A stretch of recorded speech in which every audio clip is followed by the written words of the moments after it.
Morning बच्चों। आज हम अनुस्वार और अनुनासिक में अंतर पढ़ते हैं। तो पिछली वीडियो में हमने अनुस्वार के विषय में डिटेल में पढ़ा, जिसका लिंक डिस्क्रिप्शन बॉक्स में दिया हुआ है, आप चाहे तो देख सकते हैं। तो चलिए पढ़ते हैं दोनों में अंतर। तो सबसे पहले हम इनकी परिभाषा के विषय में जानते हैं। अनुस्वार जिन वर्णों के उच्चारण में हवा केवल नाक से निकलती है उन्हें अनुस्वार द्वारा दर्शाया जाता है।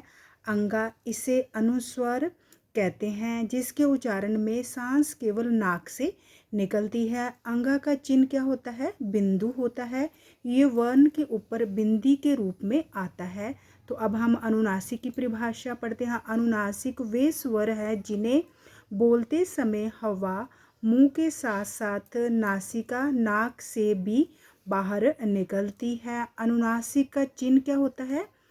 अनुनासिक का चिन्ह चंद्रबिंदु होता है, जैसे दांत, चांद, कांटा, पांच, आंगन आदि। इसके लिए चंद्रबिंदु का प्रयोग किया जाता है, जैसे आंख, गांव आदि। परिभाषा, अब छोटी सी परिभाषा। जिन वर्णों के उच्चारण में हवा नाक और मुंह दोनों से निकलती है उन्हें अनुनासिक कहते हैं। इसे लिखते समय चंद्रबिंदु द्वारा दर्शाया जाता है। तो अनुस्वार और अनुनासिक। अनुस्वार जिन वर्णों के उच्चारण में हवा केवल नाक से निकलती है और अनुनासिक में हवा नाक और मुंह दोनों से निकलती है। तो अब अंतर पढ़ते हैं। हिंदी भाषा में अनुस्वार और अनुनासिक दोनों यहाँ पे रहेगा, दोनों परस्पर भिन्न ध्वनियाँ हैं, दोनों अलग अलग ध्वनियाँ हैं। इन दोनों में अंतर पढ़ते हैं। अनुस्वार मूलतः, अनुस्वार का चिन्ह क्या है? बिंदु है। अनुस्वार मूलतः व्यंजन है, किंतु अनुनासिक क्या है? अनुनासिक स्वर है। सेकंड पॉइंट, अनुस्वार का उच्चारण केवल मुख से होता है, किंतु अनुनासिक का उच्चारण मुख और नाक दोनों से होता है। थर्ड पॉइंट, अनुस्वार का चिन्ह बिंदु है, इसलिए अनुस्वार अपने से पहले आने वाले वर्ण के ऊपर बिंदु के रूप में लगता है, किंतु अनुनासिक का चिन्ह क्या है? चंद्र बिंदु है। अतः ये अपने से पहले आने वाले वर्ण के ऊपर चंद्र बिंदु के रूप में लगता है।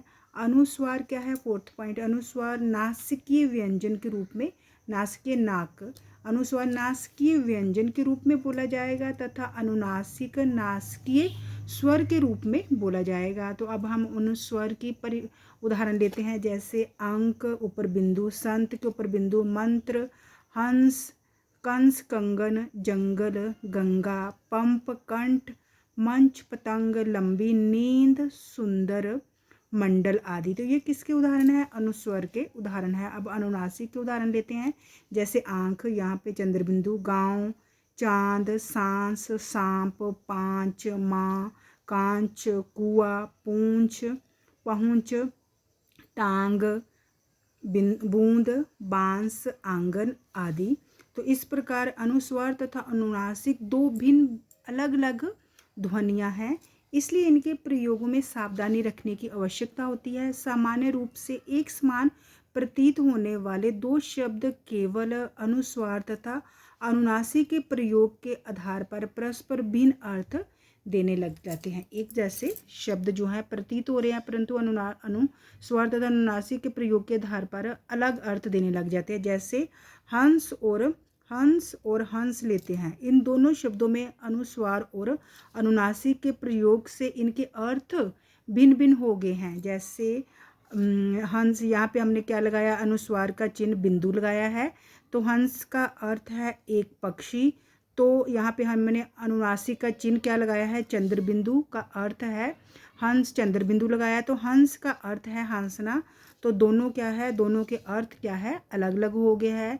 अनुस्वार की बिंदु का अर्थ क्या निकल रहा है? पक्षी, और चंद्र बिंदु लगाने पर हंस का अर्थ निकलना हंसना।